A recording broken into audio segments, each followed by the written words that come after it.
Okay, that was Chainsaw Man, episode 4. I have a question. So, you know how, the anime awards where they vote for best opening and then outro? What are they going to do for this show? How is each outro its own, potential victory there? I guess. I mean, they're all standalone with their own, music and art. I guess that they would all count. Because that's almost an unfair advantage, no? To have, so many I don't know. But they're also having, good. One, something being iconic could give a lot of credence to it winning. Yeah. If it was, the one that you watched every single time, it was iconic. Yeah.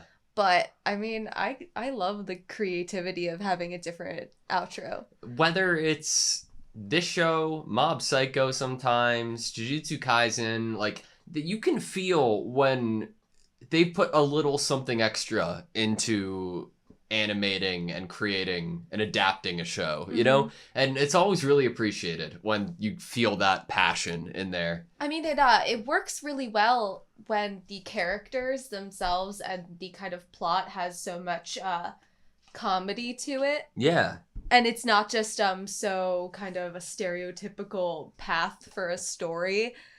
Having this character that's their biggest dream is to fondle a chest, basically, and having the funny, quirky kind of things that are said over that. They're being treated like a dog. I don't know, all of these nuanced or jokes that happen, these inside, it almost feels like we are in on all of these inside jokes of these characters. I agree. And to have these creative openings and outros with the show too, it almost just feels like the characters themselves created them. These are fully fleshed out, interesting, creative people. Yeah. Power created that outro, that's how it feels. I feel like it's adding something to the show for me, and adding something to the characters for me. I think that's cool. It adds to them feeling like kind of a whole picture and not just this 2D character that we don't know in depth about. Yeah.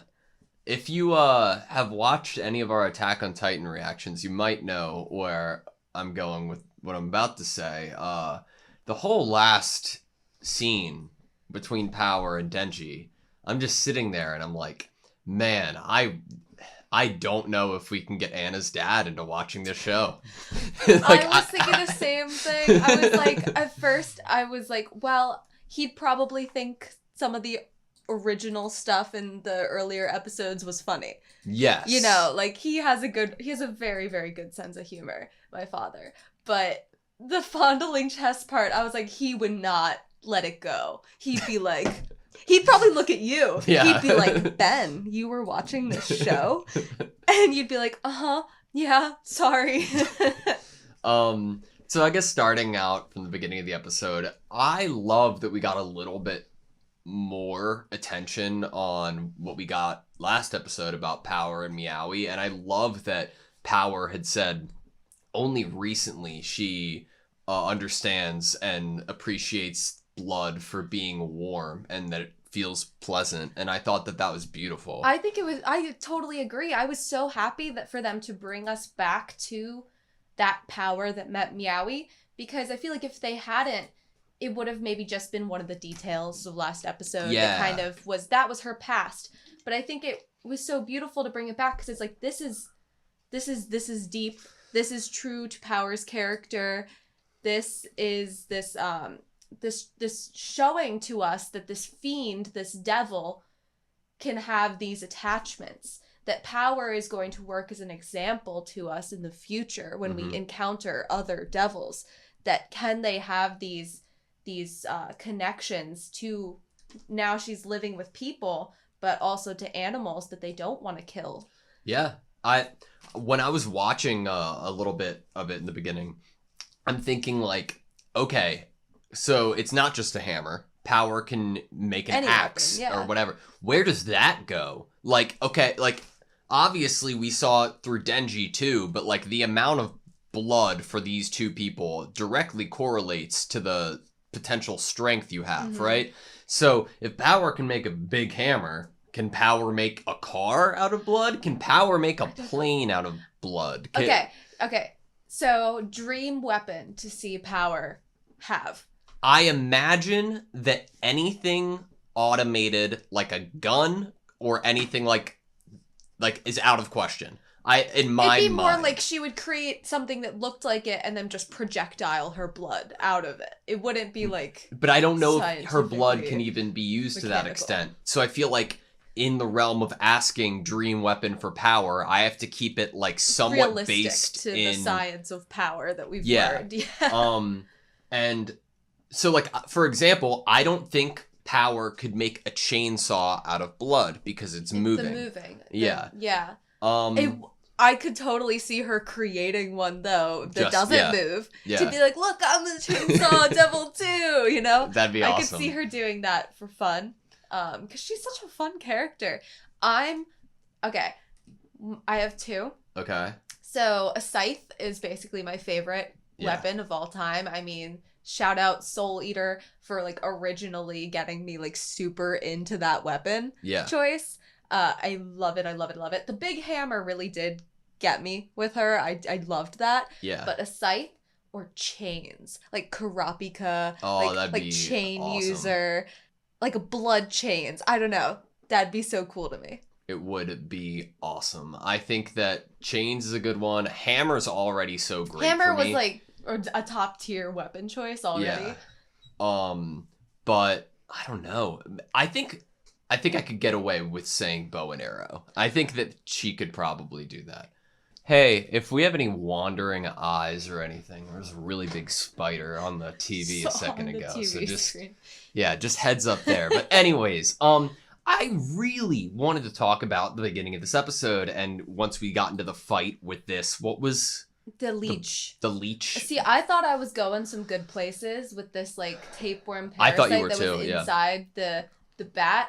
But you know, a leech is also a similar creature.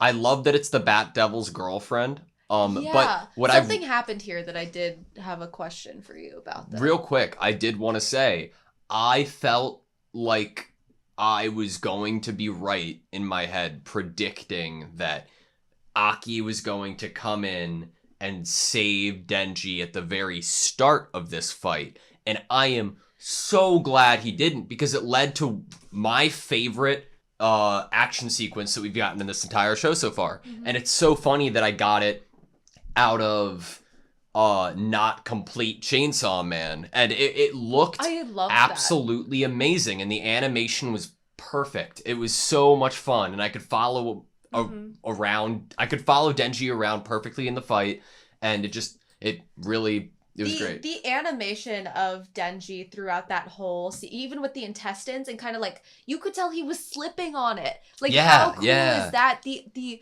erratic, crazy movements that they were animating happening were so awesome to see. Like I could tell it was like CGI or something. It wasn't maybe drawn in some of the parts. It was a great mixture of it, but I just loved.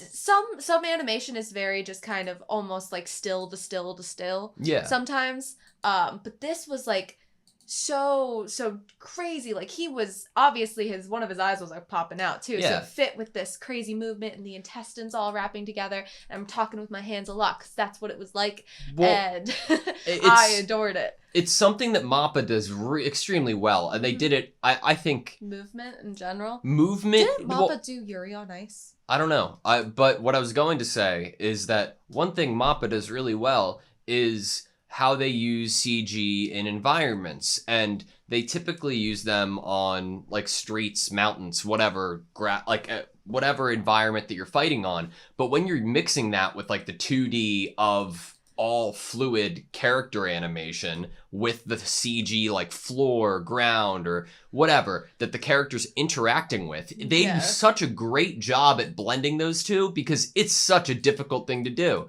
And it could easily take me out of it, but it doesn't. And I think that this animation is amazing. It was so heavily detailed. Like it's like, yeah, they actually thought about the ground and what was on the ground and how it would react to him running on it. Then his eye like popped Was out and it basically reminded me of popping out. Pochita. I had a question though. When the thing with his arm first happened, I thought it was a gun. Like someone shot him. Oh, me too. Me too. And so I was looking in this fight for this leech to do something similar. I think the bat had an attack like that where he basically shot off this like, air. But the leech never did anything like that again. And then when Aki was talking to Makima, he said he saw no sense of gun. No, something of gun. And we have a chainsaw devil. Now I think that we are going to head towards a gun devil next, because I think you're right. Because like how else if she had another weapon like that, like shooting his arm off basically, why didn't she use it in some other part of the battle with him? She just basically hit him with her horrible tendrils. Well, I'm glad that they brought it back up though at the end with Aki, because I was like, it left a mark on me, yeah. Were you surprised at all that she didn't make a joke, the leech devil didn't make a joke when she found out about the cop in a field, about her own? If I'm honest, yes, 100%. I was surprised that she wasn't like, but look, I have 6 of them. Yeah. I was really surprised that she didn't say anything like that. So what'd you think about Aki's, I guess, attack? Okay, first off, he was so composed. It was so great that he was just like, cone. Yeah. And then it happened. And how he treated... It was like that. Yeah. So and I think his one arm's at his side. It was so cool. I didn't first understand that was a pact with the devil. What did you think it was? Oh, I didn't even know. I was so like into it that I wasn't like thinking how that could logistically work and how the fox appeared. It's funny because I am thinking about logistics. Where is Cone? Where is the fox devil? Is it like it was spiritual, I guess, and it can be activated and then brought in, like, manifest in the physical world for a short time after he does the... How many other devils does he possibly have a sort of pact with? Or a contract is the term. And I don't know if he necessarily has a contract with any other devil. And he's willing. That's so interesting. We learned another layer of his how much he's willing to give of himself in order to accomplish 2 devils in order to accomplish his goal.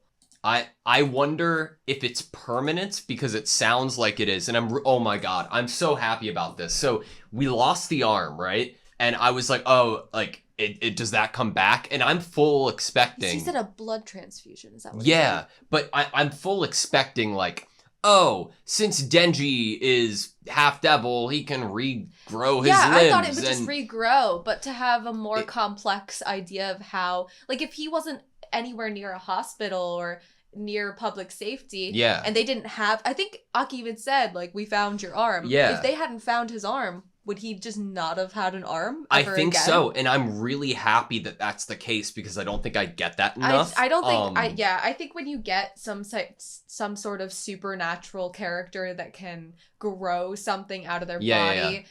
It's almost nice that there's a hindrance to their recklessness. I agree with you. He can be as reckless as he wants as long as he doesn't, like, lose his leg somewhere at the bottom of the ocean and can't find it again. But I could see that being a reoccurring, Denji, where'd your finger go? I don't know. I like it because it makes me feel like Aki's really fucked up. I think that without his wraps on, I imagine that he is permanently fucked up, and he is willing to be permanently fucked up as long as he can complete his goal. Are you thinking it's like Deku kind of skin, or are you thinking like Nobara Rose's kind of situation? Nobara Roses. You know, like Nobara, like she kind of has the black like design. Are you thinking it looks like a tattoo under his bandages? I'm thinking it looks like dead skin. Way more grotesque version of Deku. I think it's raw and no skin at all. Interesting. Because he said he offered his skin. Maybe. And I think that I'm just really glad about that. I want to see it. I don't. If it's okay. If it's really gross, maybe I don't want to see it. We also then had, obviously after the conversation, we had like this montage of Aki throughout the house with some Amazing. great composition. Amazing. It was such an enjoyable scene, and he obviously has a crush on Makima a bit. Where he was about to knock and then he didn't, and he like fixed his tie. I was like, gosh. Do you think that Denji is changing? Okay, if you were just Taki? if you had a thing, a person, but is now a thing living in your house that you are disgusted by, and creatures like him killed your family and now you have to live with him, I don't think you'd be drinking coffee on your porch with a newspaper and cooking him curry if you hadn't had some warmth to him. Yeah, that's fair. I think my favorite shot in the entire episode was Aki washing his face. Water. I liked that, and then when you see like in the coffee, I think it was in a coffee cup, and he was kind of to the side. Yeah. And you couldn't really see him. I really liked that too. So great. I had touched on it in the episode. I wonder if there's a reason Aki wears his hair like that. You said in response, like, oh, to keep his hair like more professional. But I mean, like anything from the past, like if it's like a ritualistic thing. Oh, if it's like a parental, like maybe his father did his hair like that or something. Yeah, like if there's like a deeper thing to it, there doesn't need to be. But it's just sometimes that's nice. It's a very unique haircut. Sometimes that's nice to have something like iconic for that character that we then in the future learn there was a reason they were doing it in the first place. That could be a really nice touch to add. I love the idea of like Denji and Aki being pissed that Power isn't eating vegetables. There's the bonding that's happening now, and it's like I think Aki himself forgets in some moments that these creatures are devils or evil. Yeah, I'm surprised at how well I feel like I know the characters 4 episodes in. I know. I feel like I think out of all of them, I feel like I understand maybe Denji and Power the most. Mm-hmm. And I think that's fair. There's something just, maybe it's because of their spontaneity and childlike wonder almost, and the comedy of them. That's why I feel like I understand them. I feel like Aki is meant to be maybe a more complex, emotionally character. Yeah. And obviously we know that Aki's going to have to jump through some mental hoops to in the future, and now he's already had to start with now living with these things that he despises, and he obviously out of Power and Denji has a very lofty goal and idea that weighs heavily on him. I like the contrast of the characters that are...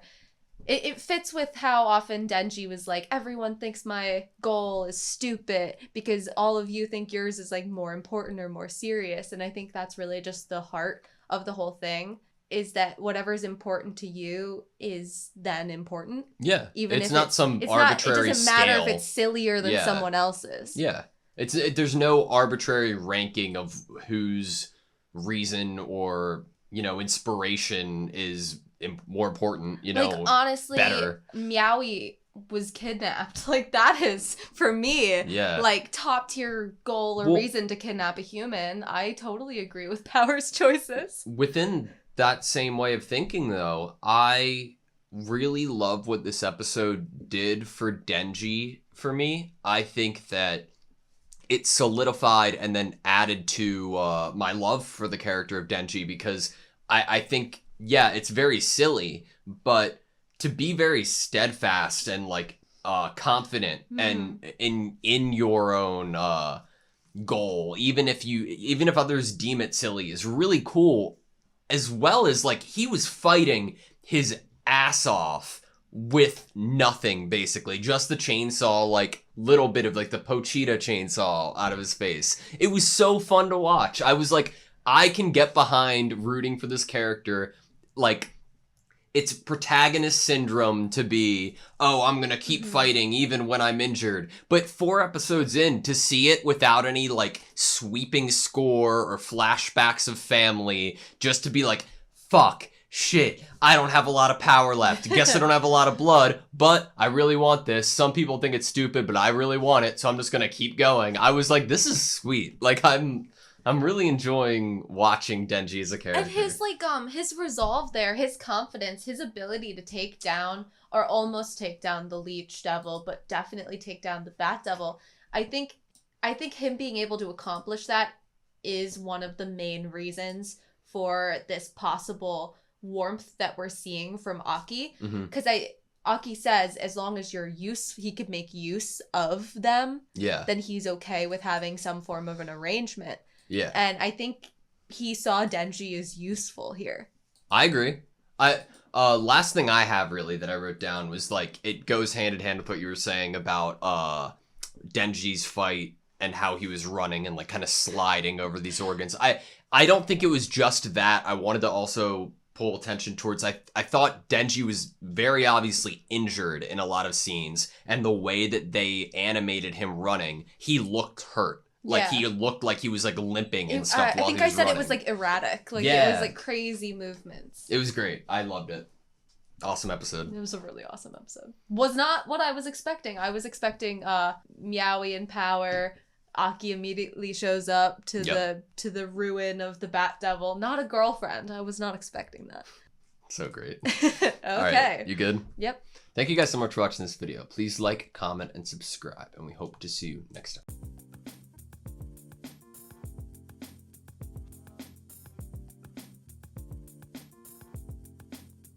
Because I was like, it left a mark on me, yeah. Because I was like, it left a mark on me, yeah.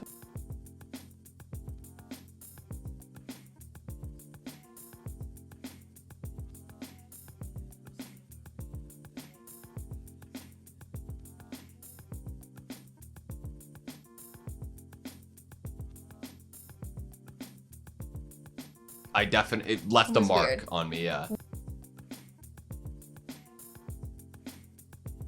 It left a mark on me, yeah.